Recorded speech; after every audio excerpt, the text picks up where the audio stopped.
চালটা আমাদের প্রায় স্বয়ংসম্পূর্ণ আছে, কিন্তু এতে বন্যা বা যেতে হলে আমাদের আমদানি করতে হয়।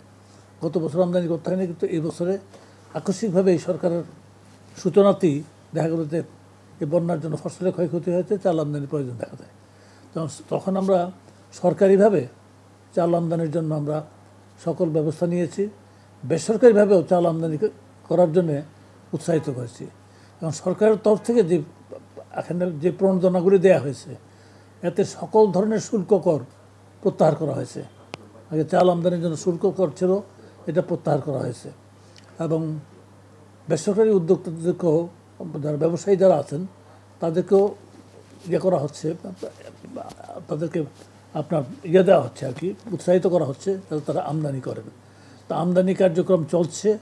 সরকারিভাবে যেটুকু আমদানি করার কথা, আমরা বাই দিস টাইম 2.5 লক্ষ মেট্রিক টন হচ্ছে আপনার আন্তর্জাতিক উন্মুক্ত দরপত্র মাধ্যমে, এবং 1 লাখ টন বার্মা থেকে G2G ভিত্তির মাধ্যমে এটা কনফার্ম হয়ে গেছে।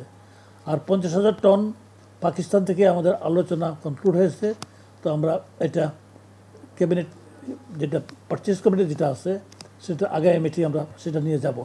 এবং আরও একটা 50,000 টনের দরপত্র সম্ভবত আগামীকাল বোধহয় 9 তারিখ কবে আছে, আগামীকাল সম্ভবত আগামীকাল বোধহয় 9 তারিখে বোধহয় ড্রপ হওয়ার কথা আছে।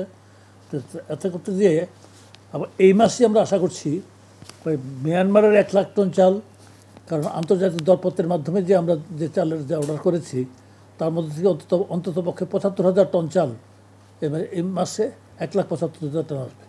তখন সরকারি গুদামে যখন মজুদ বাড়ে, তখন কিন্তু আমরা পাবলিক ডিস্ট্রিবিউশন সিস্টেম যেটা আছে, ওএমএস বলেন বা বিভিন্ন ইয়েতে বলেন, এটা দেওয়ার সক্ষমতা আমাদের বাড়ে।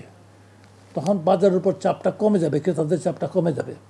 ওএমএসের মাধ্যমে যখন অধিকতর পেতে থাকবে, তখন ক্রেতাদের কমে যাবে, তখন বাজারটা একটু ইয়ে হওয়ার কথা, কম হওয়ার কথা। সেই ব্যবসাগুলো সাধারণ মানুষ তো দিন শেষে স্যার মানে বাজারটাই দেখে, তো সেইটা আসলে কি কমবে বলে আপনি মনে করছেন স্যার? আমরা আশা তো করছি, এখন মানে বিভিন্ন উদ্যোগ তো নেওয়া হয়। প্রথমত একটা উদ্যোগ নেওয়া হয়, ধরেন আনার জন্যে সরকার সকল ধরনের শুল্ক কর ছেড়ে দিয়েছে। 2 নম্বর কথা হচ্ছে আমরা ওএমএসের মাধ্যমে, মানে ওএমএসের মাধ্যমে টিসিবির মাধ্যমে মাসে 50,000 টন চাল দেওয়া হচ্ছে। আবার ফুড ডিপার্টমেন্টের যে ট্র্যাডিশনাল যে ওএমএস যেটা ছিল সেটা চালু আছে, এটাকে আর জোরদার করা হচ্ছে। আবার ফেব্রুয়ারি মার্চ যে সময়টাতে আপনার ইয়ে থাকে না, বা অথবা মার্চ এপ্রিল বলে গেছে, এই 2 মাস আর কি, রোজার সময়টা মূলত, রোজার আগে পরে হবে। 2 মাস হচ্ছে খাদ্য বান্ধব কর্মসূচি বলে একটা ইয়ে আছে, যেটা 30 কেজি চাল পায় 50 লক্ষ পরিবার, 50 লক্ষ দুস্থ পরিবার 30 কেজি করে চাল পায়। তো এতে পেলে এই 50 লক্ষ পরিবারকে তো বাজারে চাল কিনতে যেতে হবে না, তারা এটা পাবে 15 টাকা কেজি পাবে।